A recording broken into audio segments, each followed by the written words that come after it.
నమస్కారం అండి. ఈనాటి కమ్మని కథ పేరు కానుకల మర్మం. వినిపిస్తున్నది మీ విజయభాస్కర్. కాంచన దేశపు రాకుమార్తె శంతనను వేదాంత దేశ కుమారుడు అనంతసేనుడికిచ్చి పెళ్లి చేద్దామని నిశ్చయించుకున్నాడు తండ్రి నాగవర్ధనుడు. ఆమె చిత్రపటాన్ని వేదాంత నగరం పంపించాడు. రాకుమారికి తెలివితేటలుంటేనే పెళ్లాడతానన్నాడు రాకుమారుడు. తర్వాత దూత ద్వారా మోరంగడ్డలు పంపించాడు రాకుమారికి. ఆమె ప్రతిగా మానెడు జొన్నలు మూటగట్టి పంపించింది.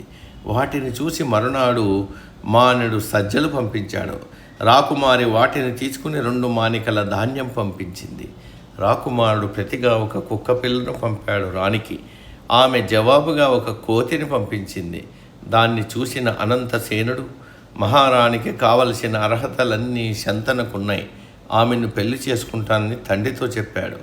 నువ్వు ఆమెకు పంపిన కానుకల్లో అర్థమేమిటో, ఆమె కానుకల్లో ఏమి సమాధానం చెప్పిందో, నీకు ఎందుకు నచ్చిందో మేము కూడా తెలుసుకుంటే సంతోషిస్తాం కదా అన్నాడు తండ్రి.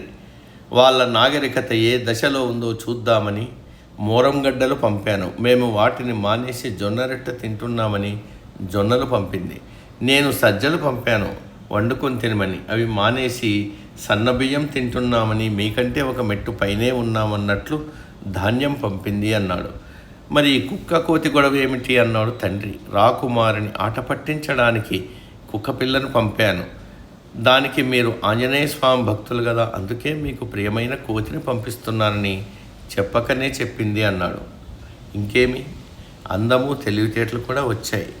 ఈరోజే మా వియ్యంకుడికి కబురు పంపిస్తానన్నాడు రాజు. సమ